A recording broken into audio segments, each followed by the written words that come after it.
Welcome back to the podcast, Can Silicon Valley Solve Healthcare? The podcast where healthcare leaders talk about technology, technology leaders talk about healthcare, investors talk about impact, patients have a voice, and everyone has an opinion.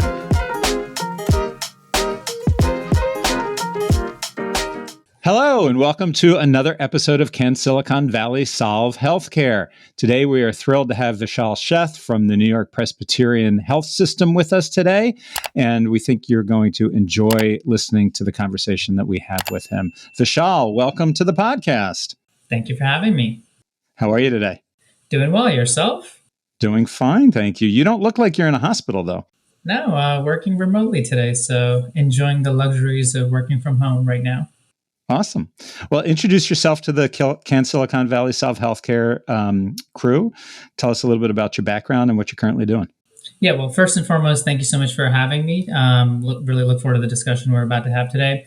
In terms of my background, so I'm currently a director of transformation at NYP.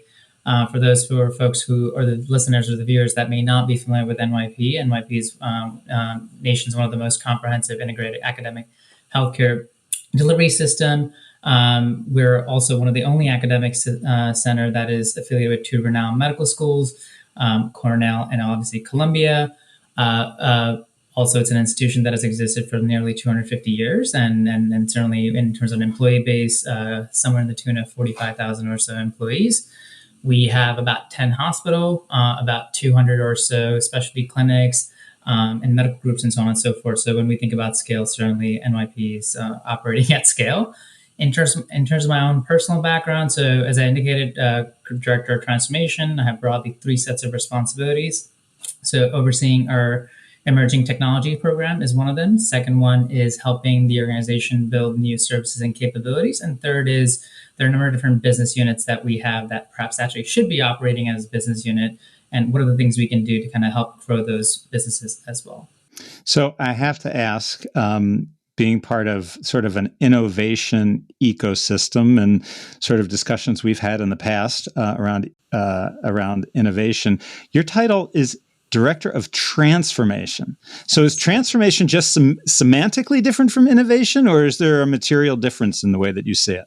So from a titling standpoint, I think it's semantics, but in terms of the core concepts, I think they're definitely very different. Both are important. And certainly part of my responsibility entails achieving both of those. So the way I think about innovation is essentially kind of what are the new products or services that we can develop. Sometimes it can be some small things, and sometimes it can be very fundamentally different and substantive changes that kind of we can make that changes the way people are interacting with those sets of services and how they're operating as well, depending on whether it's a patient-facing or employee-facing product. Transformation, I think, is broader than that. It's in fact more tied to significant changes that the entire organization goes through.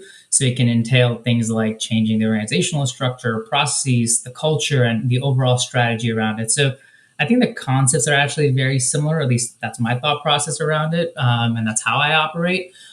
It's the scale of change. I think that's kind of what makes it different. And from a background standpoint, you're a Rutgers grad, correct? Yes, that's correct. What did you get your degree in? So I got my degree in biological science and chemistry. So very far from what I do right now. And that's exactly where I wanted to get to. So was directing a healthcare transformation program like on your roadmap, or how did you find your way into it? What was it that excited you about it, and what keeps you there? Yeah. So in terms of, was it part of my program? No, not necessarily. And I actually didn't envision myself necessarily being in this specific role, at least at that time. So originally, in fact, I was on our pre-med track over there, but then realized fairly quickly that that's probably not where my core interests lie. So I still wanted to be in healthcare, but I realized that I think I could add more value on the business side of it. So as I indicated, my schooling background's in biological science and chemistry. And so right out of college, I've had kind of various interesting career journeys, starting from a lab assistant to, jumping into, pharmaceutical sales type of role and consulting, and then ultimately heading into procurement, and obviously the role that I'm in currently right now. I think the common thread that I would say is along the way, I've picked up a number of different skill sets and competencies. And fortunately, I've always had the opportunity of building new services and capabilities. So I think that's one thing. And the second thing is I've also been very fortunate to have amazing mentors and managers along the way who essentially kind of push me in terms of the kind of the type of growth that I envision myself having and what are the things that I need to do to get there. So, you know, certainly when I'm generally a deliberate person. So I always think about what's next for me. But certainly in the moment, it doesn't feel that way, right? All you're thinking about is, well, what's the next new thing that you can learn? So in hindsight, it looks like a pretty good track. Like, you can see the one dot connect to the next one and so on and so forth. But obviously in the moment, it doesn't necessarily feel that way. Right. And what are the biggest challenges that you face in interfacing with such a large and broad health system? I mean, two world-class, academic medical schools, world-class hospitals, and more hospitals and physician practices. It's a very diverse organization. As you think about transforming that, I mean, that's like a huge task. I mean, it's almost Herculean thinking about how do you take an organization that's run for 250 years, is so diverse, and how do you approach change? How do you approach transformation? Yeah, I mean, so I I think the types of things that we tackle at NYP are probably no different than the kind of the types of things that you see at any other large healthcare institutions and certainly academic medical centers. So the way I think about it is our ultimate goal is always kind of the constant, right, throughout our history, and it will certainly be 50, 100 years down the line, which is we want to provide the kind of the most innovative, cutting edge clinical care to our patients and the communities we serve. We also want that experience to be very consumer centric and kind of patient centered, and putting the patient at the center of it, right? Making sure they're having a great experience along the way. And then because of the academic mission of obviously our institution as well, we want to make sure we're training the next generation of, providers and, researchers and so on and so forth. So in terms of, the types of things we do and the challenges we tackle, again, the themes are relatively the same across the board, but in the context of the specific challenge that we're focused on right now is one, how can we become more efficient as an organization? So if we think about, the rising cost, obviously on a national level, that's a topic of discussion. And certainly on a hospital level, we think about that in a very deliberate manner as well. So what are some consistently new ways we can develop, a care model that is efficient and effective, and finding new ways that we can be efficient, but at the same time, obviously continuing to provide that highest quality of care. So that's like one aspect of it. The second aspect of it is access to care. So access is obviously a big theme, and certainly it's a big theme for Syllable as well. So we're thinking about how do we reimagine and redesign our entire kind of consumer experience in a much more consumer friendly manner, to the extent that, what we're accustomed to as a consumer and many other services that we consume on a day-to-day basis. So we want to make sure we bring that similar point of view to healthcare as well. And obviously, hopefully, if we do it well at NYP, then that can naturally be the approach more broadly as well. And the last thing is, reducing the burden of disease. So I think we've had a lot of great successes when it comes to non-clinical areas. When we started this journey, I want to say maybe 4 or 5 years ago, I think we've developed a lot of credibility. We've had a lot of great successes with really demonstrated ROI and values associated with it. So we want to take that same level of discipline and approach and apply it to actual clinical care itself. And specifically, what can we do to reduce that burden of disease? Obviously, that requires significantly higher level of investments, requires even a much bigger interdisciplinary group to tackle those things, given the enormity of what you're trying to tackle, the complexity of it, and obviously ultimately the direct patient care that impact that it has to be done in a very thoughtful way. So the way we think about this is, as a program, we are theoretically the tip of the spear when it comes to many of these conversations. So in some instances, we're directly, managing the entire cycle of, designing, developing, deploying, and then maintaining the operation. In other instances, we're kind of the strategic component of it, where we're designing the solutions, thinking about how to deploy it the right way. And then hopefully once we develop the operations, we can hand it off, obviously, to the core operators ultimately. So that way we can move on to the next problem. So if we think about innovation, to use your definitions, if we think about innovation as sort of surfacing new things, new ideas, new processes, maybe testing them, trialing them, and then transformation is how do we make big change within big organizations? How do you structure your group from a relationship standpoint with the rest of the organization? So are you kind of an internal consultant? Are you a problem finder? Do you go, walk around the floors and say, oh, look, I'm walking down the heart failure floor and, I got a little bit of data about heart failure, readmissions, and they're high. And so I think here's a perfectly good target for somebody that's sort of thinking about, a nascent transformation or innovation program. How do you start in developing those relationships? And then what's the expectation for you moving forward in terms of growing the business? So I think the answer is it's a combination of all of those things. It just depends on what stage of the journey that you're at. So I think, fundamentally, we have a very well-defined overarching goals for the program. So one is we want to democratize the technology across the enterprise as much as possible. And what that essentially means is not necessarily just from a pure technical skill set standpoint, but also people who are ultimately going to be using these tools. At the end of the day, these are just tools, smart ones, but still just tools, right? So that's one component of it. And again, to a certain extent, we achieved that fairly quickly early on in our journey. The second one is, what are some of the fundamental problems that we have as an institution that for whatever reason we haven't been able to solve the traditional means? So what can we do by bringing a maybe fresh perspective or a different perspective that can evaluate that problem holistically from people, process, and technology standpoint to go in and solve it? Our ask at that point to whoever's kind of stating the problem, or even if we're doing it proactively, is that just tell us what the problem is.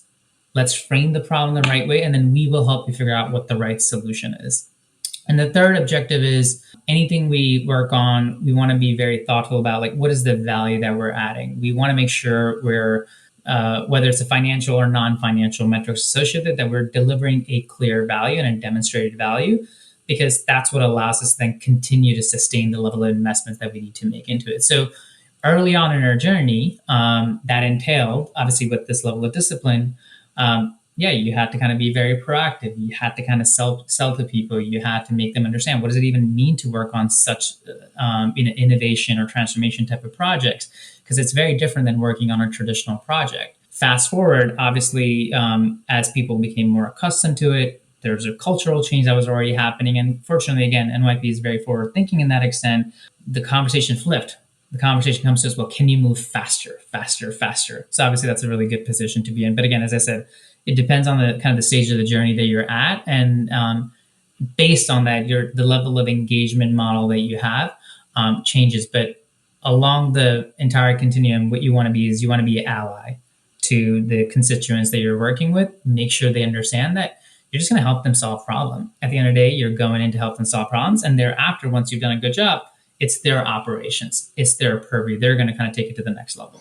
Where do you see the biggest friction points in moving an agenda around transformation forward?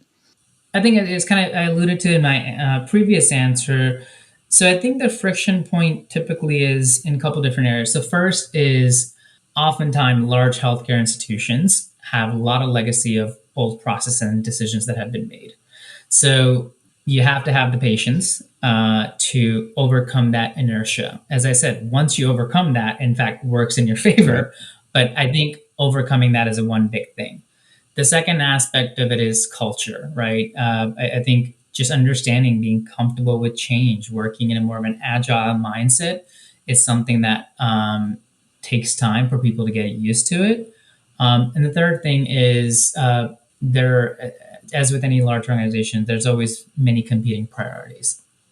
So how can you ensure that the efforts that you're taking on are at the forefront of everyone's mind? The way you can do that is, again, clearly demonstrating value And as you demonstrate more and more value, you naturally get more attraction to it, and you naturally start building that credibility.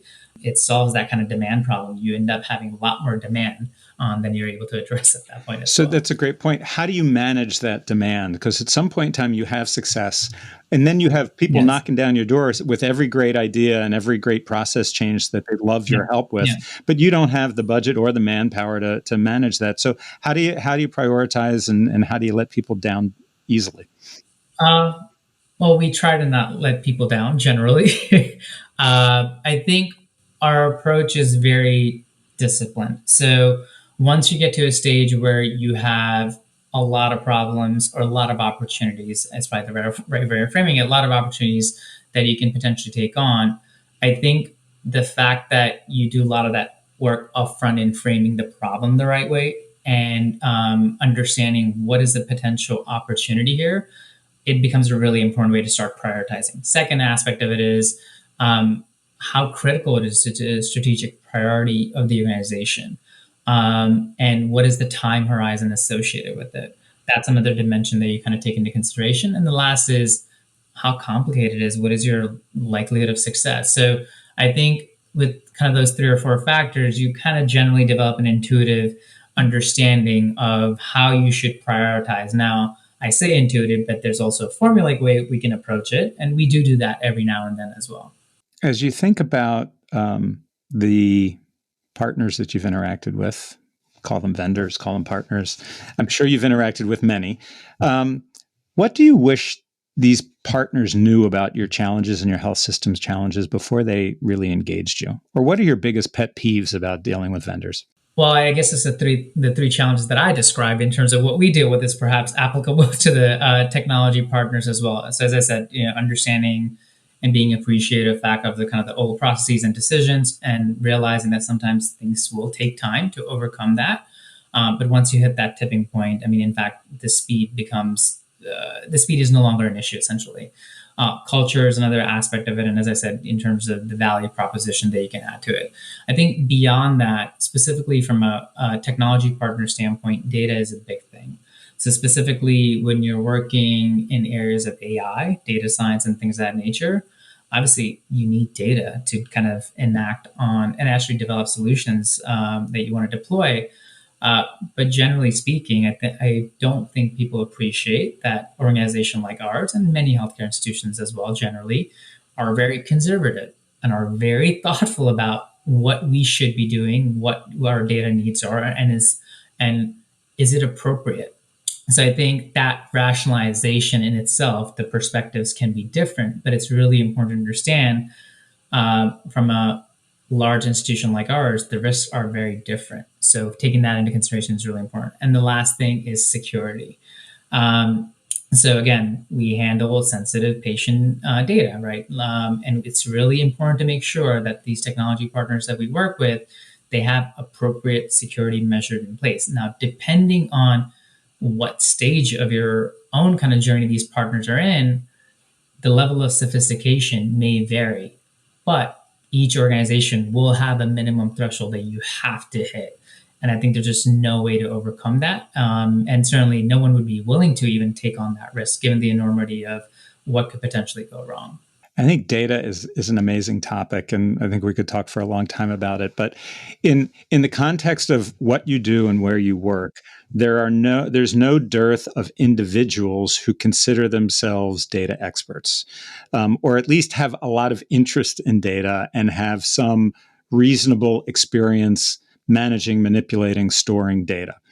And in any conversation I've been at an academic medical center where all these people come together to have a discussion about data, there's a lot of ego that's involved in it as well. And then trying to figure out how to bring that group together in order to get to a specific decision there's the term of herding cats, but there sort of is, there is that. And I'm just curious with your own experience, everybody wants better data, right? Everybody wants more clarity, but it's really there's just this fog that sits in front of everybody's eyes that prevent us from actually seeing the landscape the way that we want to see it.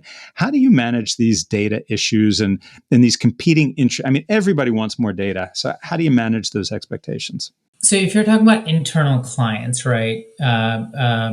how can they be better at understanding what their data needs are, and how to leverage it to support whatever decision they need to make, whether it's from a clinical standpoint or non-clinical standpoint. I think in that instance, I don't think the availability of data or access to data is an issue. I think what is often the issue is the interpretation, how that data is organized to the point where it's easy to interpret what it actually means, and then figure out what are the right decisions you need to make. And based on the interventions you took, are you tracking what are the kind of changes in that data points, right? And hopefully it's informing your constant kind of iterative cycle that you have. So I think that's one thing. The second aspect of it is I think some people don't have the instinct to rely on data as much as they should be. It's more about, well, I know I've been doing it this way, or this is my gut instinct, right?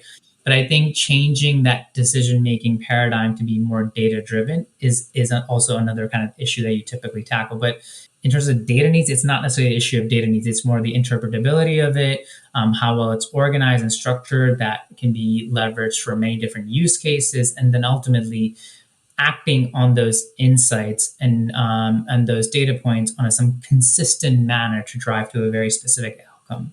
Excellent. So I want to transition the conversation a little bit. When I entitled this podcast, Can Silicon Valley Save or Solve Healthcare? It has the implicit question of, what's wrong with healthcare? Is healthcare broken? Does it need solving? Is there a problem that needs solving? Is it a disaster that needs to be saved? So I like to ask all my guests, do you believe that healthcare is in the US is inherently broken? I think broken might be a strong word. I don't think it's necessarily broken. That said, that there are a significant number of challenges that need to be solved. Now, specifically, I think even more so on the non-clinical side, which is essentially all the administrative care that is surrounding the clinical care, I think that's where a majority of the problems lie. But in terms of the clinical care itself, yes, we could always be better. As I said, we want to think about how do we reduce the burden of disease and so on and so forth. But generally speaking, when we talk about healthcare at scale, even on a national level, a lot of those pain points are everything that surrounds that clinical care. So, to kind of, I guess, address your second point, which is can Silicon Valley solve healthcare in that sense, right? I think it can be an important part of the solution. I don't think it can solve by itself. Given the complexity and enormity of the challenges that lay ahead, it will require a number of different constituents and parties to work in concert to solve that. I do think that, Silicon Valley, and kind of VC funded startups can play an important role in solving a number of different challenges. And I think there are a couple of different things that they can do. So one is just continuing to develop, new technologies and new technology stack, whether it's, specifically geared towards healthcare or not. But it definitely has direct implications of what's possible. It can mean such things as I said, figuring out how do you improve a particular diagnosis, treatments, how do you prevent disease and so on and so forth. The other aspect of it is improving efficiency. So I think there are a lot of things that Silicon Valley does that, especially in a lot of the other industries, that can be easily transferable when it comes to healthcare as well, which is just being efficient, right? And that's, again, all non-clinical stuff that I can kind of think of. So what does that specifically mean in the context of healthcare? It can mean things like scheduling appointments, how do you manage your medical records and so on and so forth. Your how do you pay for care and things of that nature. So all those consumer-facing tasks, you can be much more efficient and much more consumer friendly. And I think Silicon Valley has a lot of best practices, a lot of proven tested solutions that you can come in with to solve that. The third thing is reducing costs. Again, a lot of the lessons transferred from other industries can be applied here as well. And the last one is access. So how do you design your care model in a way where you're improving access? You're improving access to, people who don't necessarily have same level of literacy across the board and so on and so forth again. So I think in those instances, those are very specific sets of problems where I think Silicon Valley has a huge leg up and in fact can make a huge dent in terms of some of the challenges that lay ahead for us as well. So when I sort of explore the more pessimistic sides of my mind from time to time, I wonder about what this venture-backed ecosystem is really not only supposed to do, but what it's likely to achieve. Because from my time being on the provider side, one of the things that I was very convinced of is that the reason that it's so hard to transform from within or innovate from within is that the status quo just meets so many needs. And so, as we think about all the money that private equity, venture capital is throwing at healthcare right now to try to make a difference, I wonder, in 10 years, if we come back and we have another discussion and we say, what's happened over the past 10 years, will there be any significant progress and breakthrough? And when I'm pessimistic, I say, no, God, no, because it's been this way for hundreds of years. It's going to be this way for another 100 years. But you're a much more optimistic person than I am, and you have your finger on the pulse of it more than I do these days. So I'm just curious, what do you think the next 10 years for this type of innovation and transformation will bring within what you see at NYP or, writ large through the system? Yeah, so I mean, I'm probably somewhere in between. So I'm what I would say maybe a realistic optimist. So I'm definitely very hopeful of the future, but I also know the cycle time in healthcare is very much different than someone who hasn't kind of gone through the healthcare background, right? Would be appreciating of. So I think 10 years out, I think we'll definitely have made a significant amount of progress in a number of different key areas that I mentioned today. What I do expect, though, is it's going to be painful, and that's okay. The folks that will be successful, the folks that will be successful in it, will be the folks that have actually the patience and the persistence to stick to it. So certainly, the way we think about it in our own kind of group, right, and then certainly the partners that we work with, I feel like, there are enough people looking at this problem, and certainly we welcome more, but there are enough people looking at the problem, and I see the level of commitment and persistence associated with it, and certainly a lot of the kind of the technical skills and capabilities that we can bring to the problem. I feel very hopeful that we'll be in a much, much better place in 10 years from now. So with that viewpoint, if you were, if somebody came up to you when you were out to dinner and, they recognized you from Rutger Facebook page or something like that, and they did some research and saw what you were doing, and they're like, yeah, that's kind of cool. I want to be a director of transformation. I want to work in healthcare and bringing these new things to light. What kind of advice would you have for somebody that wants to get into the space? Yeah, I mean, I think so. First, again, as I said, I think there's just plenty of opportunities in healthcare. So it's definitely a space that I would welcome a lot of people to get into, given the fact that there's so much opportunity to begin with.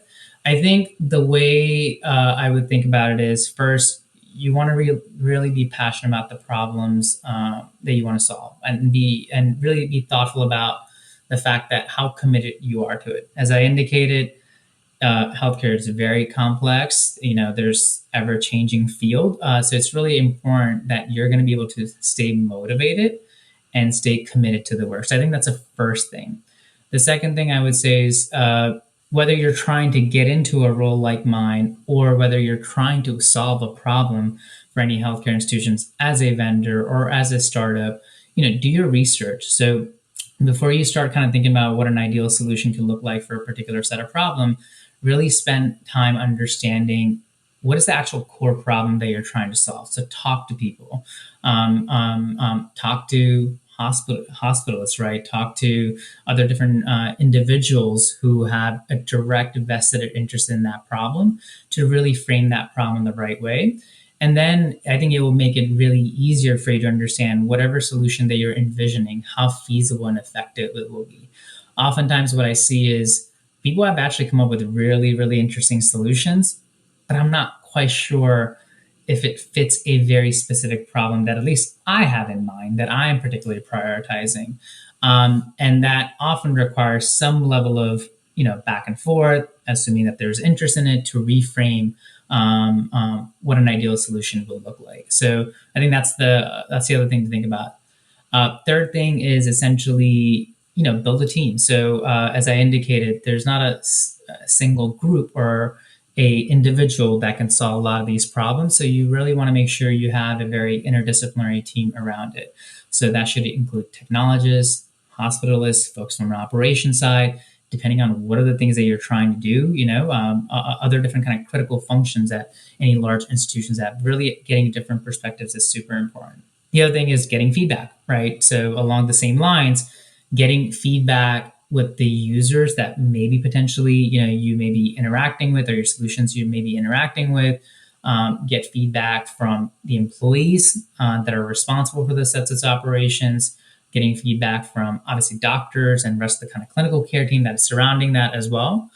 And again, the last thing is just being patient. Cycle time is longer. A lot of the problems that are in healthcare are quite challenging. I think they can be solved, but it just requires a very strong amount of persistence and patience to get there. But you will get there for sure. So if I could decant that down to two things, it sounds like resilience and empathy are two important personality traits to bring into a business like this. You've got to be patient and you've got to be resilient and able to overcome obstacles, friction points, whatever. And you said go out and talk to a lot of people, but I think what I interpret is it's not the talking that's important, it's the listening. It's putting yourself in front of the operators, yourself in front of the users, understanding what the problems are, understanding where the friction points are, and then bringing that back and saying, okay, now that I've heard all this, what can I do to help? Yep. Well said. Thank you. So we're sort of coming to the end of our time. Just one last question for you. Many people in healthcare have a personal healthcare story which motivates them to do the work that they do. So I'm just wondering if there's a story in your background that you might be willing to share. So I think the reason why I've always kind of gravitated towards healthcare is because of the personal experience that I witnessed, with my mom. So, when I was very young, unfortunately, my mom was diagnosed with an infectious disease. And for a number of different reasons, we couldn't be there by her side for a period of a couple of years when she was going through that care. Whenever we're reflecting on that and hearing the stories from my mom about it, what was always a constant theme was essentially the care team that she had not only did what they need to do from a care standpoint, but effectively became her support system and the kind of the familiar environment that they created around her to support her, not only in terms of the actual clinical care itself, but making sure everything that goes into kind of making sure you're successful, you're healthy, you're happy, you're able to kind of continue down that care path. What it would be something that what a typical family would do. And the fact that, we were very fortunate to have amazing teams surrounding her at that time who took care of her. I still am eternally thankful for that. What's interesting is that's not a unique story, though, for me, and in the sense, I think a lot of people feel that way. And ultimately, I think that's what gravitates me towards healthcare. It's just that, people are at their most vulnerable time. It goes beyond just taking care of a clinical problem. There's a lot more that goes into the care. And I'm incredibly proud of the fact that, I'm working in an organization that is serving that mission. And then healthcare generally as an industry, obviously, is designed around that. It's a phenomenal thought. When I talk to our team internally, I try to express to them that being sick sucks.